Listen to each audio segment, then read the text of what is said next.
Hello, welcome back to Orkney. We're back home, as you can see. Tonight we're really doing the basics of the basics, bolognese sauces. You know what it's like, you've come home on your holidays and you've not really necessarily thought ahead and there is nothing in the house.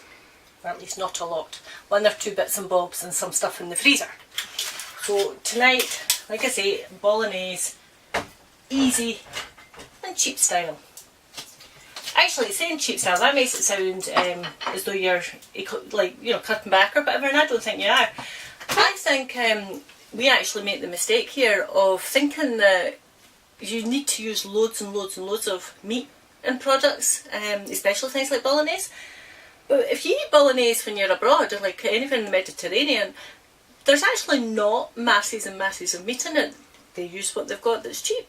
Tomatoes, peppers, things like that. In fact, actually, quite often you see a dish that's called, I think it's called Neapolitan.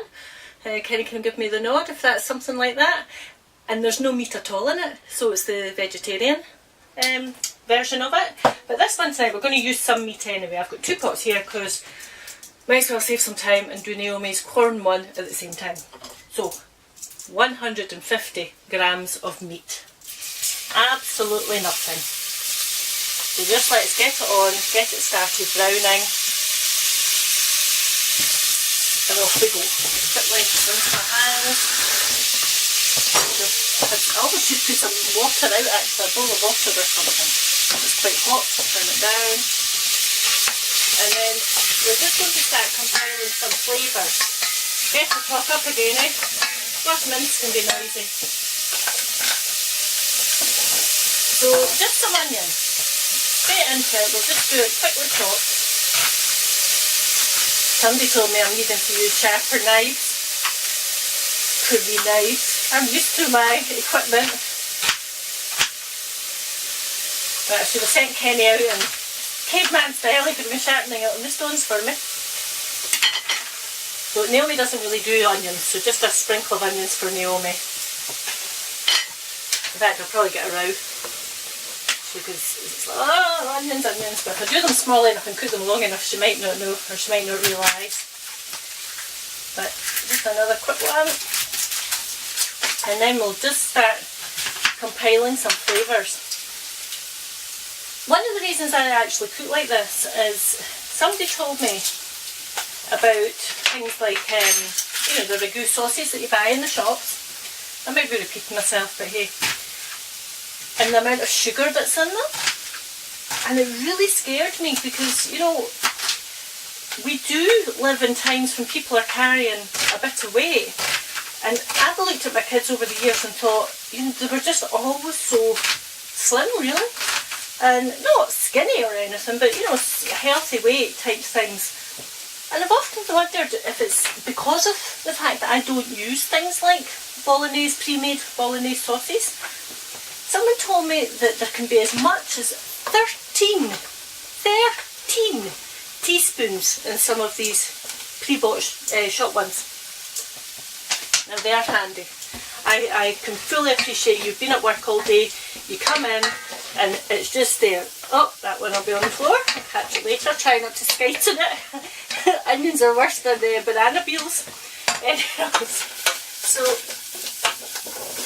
this tonight, once we get to it, we're going to use about a quarter of a tube of tomato paste.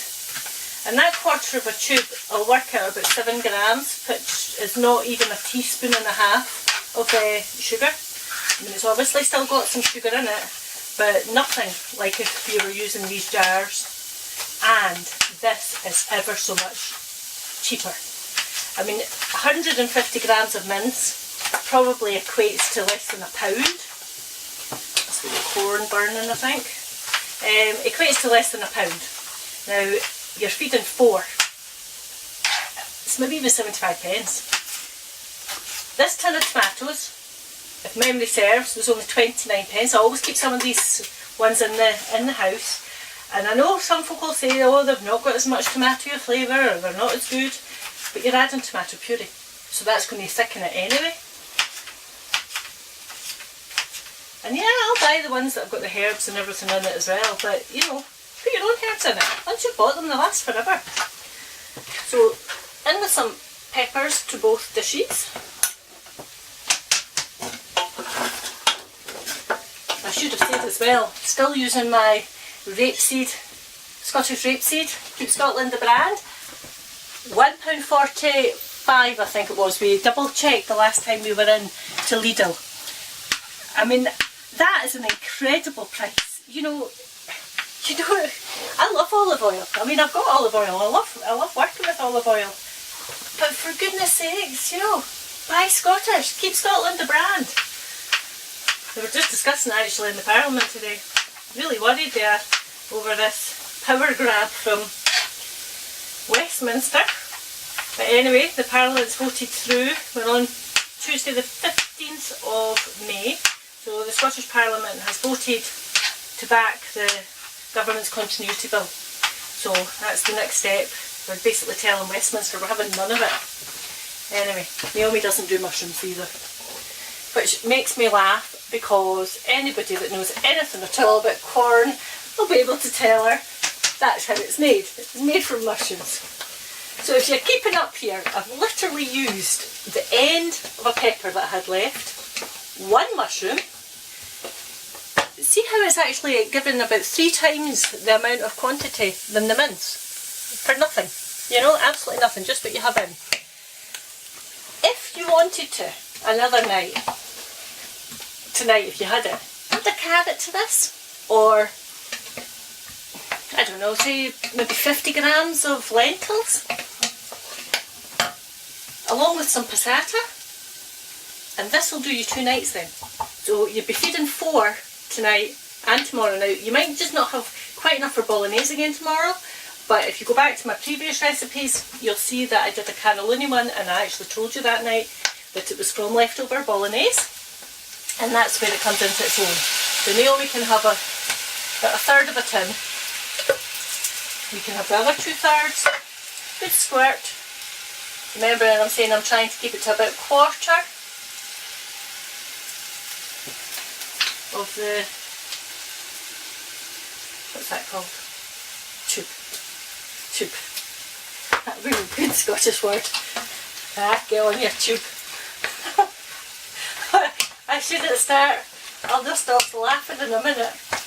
But anyway, because you've used some puree, you can actually add a wee drop of water to it if you need, because I mean it could just be a little thick then. But remembering that you'll have water will come out of the mushrooms. Better not make Kenny laugh. The camera will be going up and down, and the last thing I sugar enough without the camera making me sugar. Right, concentrate. 2 teaspoons of garlic in our one. You in a garlic mood? Granule. Garlic granules, yes, thank you dear. Oh, that sounded patronising, I'm really not. Anyway, that's another 1/4 to Nome. Oregano. If you have no other herbs in your house, get some reasonable quality oregano. My reasonable quality oregano comes from Lidl, because I actually think it's the best for whatever it is, 49p or something. So reasonable quality doesn't have to cost a lot of money. Good teaspoon, because you're needing to build up some herbs, some flavours, because it really is a pretty basic one, this. But you've got nothing in your house, it does fine. Right, look, I'm out of it now, time. But it's quite strong actually. That was all I had left from my pork chops that I made a couple of weeks ago when I was in Glen Isla. Can I just say thank you for all the wonderful comments that we got for doing a cooking one on our holidays. It was great. And actually the people that own the accommodation, they must have watched it, because they've said that they're going to get a mixing bowl and maybe a set of scales and things. So the next people that go on holiday to Glen Isla, as they said, any more budding cooks, the stuff will be there for them. And just to cut through some of the, although it's not a lot of sugar that was in the tomato puree, you just want to cut through some of it. So a wee squirt of lemon juice, I always think makes it a bit authentic anyway. And last but not least, oh, if I can get into it. God, I'm needing to do some weight training. A couple of bay leaves, one for Naomi, and we'll salt and pepper. Oh no, I've forgotten something, haven't I? I've forgotten my magic stock. And then I'll come back and taste it later and see if it needs any salt or pepper. So I'm only going to put, there's not a lot here, so just about 1.5. This probably equates to about a stock cube, an actual stock cube. So probably 1 teaspoon for a stock cube. Vegetable for Naomi, obviously, our Polish one. And then we'll just on with the lids, bring these up to the bubble, on with the lids and cook them for 30 minutes. That'll be all this will need tonight. And I'll come and taste it and I'll adjust as needed, and that's us. Okay, moment of truth. Half an hour, that's all it's had. I did come back because I forgot to put in the chilli. Now the chilli is purely optional. I like chilli in my bolognese. Bit weird, but never mind. People that are getting to know me are starting to realise maybe I'm a bit weird. Anyway, we're going to just dish up one, so box standard spaghetti on the plate, big daddy size portion for who would be the daddy in our house, but we all eat a wee bit too much perhaps. But this is our only real main meal of the day, so I don't think you should skimp. We don't eat like suppers or anything, so you need to feed yourself. So one big scoop, maybe 1.5. I think this is actually tonight. Now you saw what I put in this, but I won't eat quite as much as Kenny, and this will do us. We'll get cannelloni out of this again tomorrow night. So for me, that is just real value for money. A sprinkling of black pepper if you have it. I actually don't tonight, but never mind. And then some cheese. Now I am going to use 2 cheeses tonight. I've got a cheddar, just for the flavour, and if you're feeling a bit minxy, which sometimes I do, there's not a lot of flavour comes out of Emmental. Oh, but my goodness, it's good fun watching people eat it, because it goes all stringy. So anyway, that's me being silly. And there you have it. Easy peasy spaghetti bolognese. I hope you enjoy it. Thank you.